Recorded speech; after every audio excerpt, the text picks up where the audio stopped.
CV-ni namizəd necə hazırlamalıdır ki, rekruterin diqqətini çəksin? Bilirsiniz də bu gün CV əslində mən həmişə CV barədə danışanda erkən karyerasını quran peşəkarlara həmişə deyirəm ki, CV sizi müsahibəyə gətirib çıxaran bir sənəddir. Ondan o tərəfə sizdən asılıdır. Bizi nəyə bənzəyir? Mən CV-yə baxmışam, CV-ni bəyənmişəm. Bu konsertə aldığım bir biletə oxşayır. Konsertə gəlmişəm, amma müğənninin ifası mənim xoşuma gəlmədi. Çünki Şəklə mən baxıb. eşitmişdim ki, o canlı oxuyur, o isə fonoqramla oxudu və mənim gözləntilərimə cavab vermədi.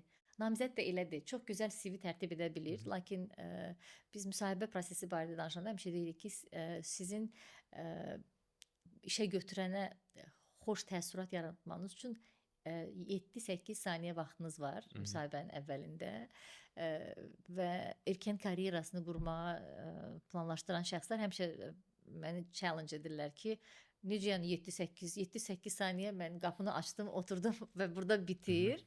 Və şərt deyil ki, sən nəsə deyəsən və mən səni qiymətləndirim. Müsahibədə sənin davranışların, o motivasiya səviyyən danışmadan da öz əksini nümayiş etdirmək mümkün olur və Horn effekti yarada bilər. uzun müddət çox saylı namizədlərlə görüşən şəxslər də o psixologiyanı artıq bilirlər.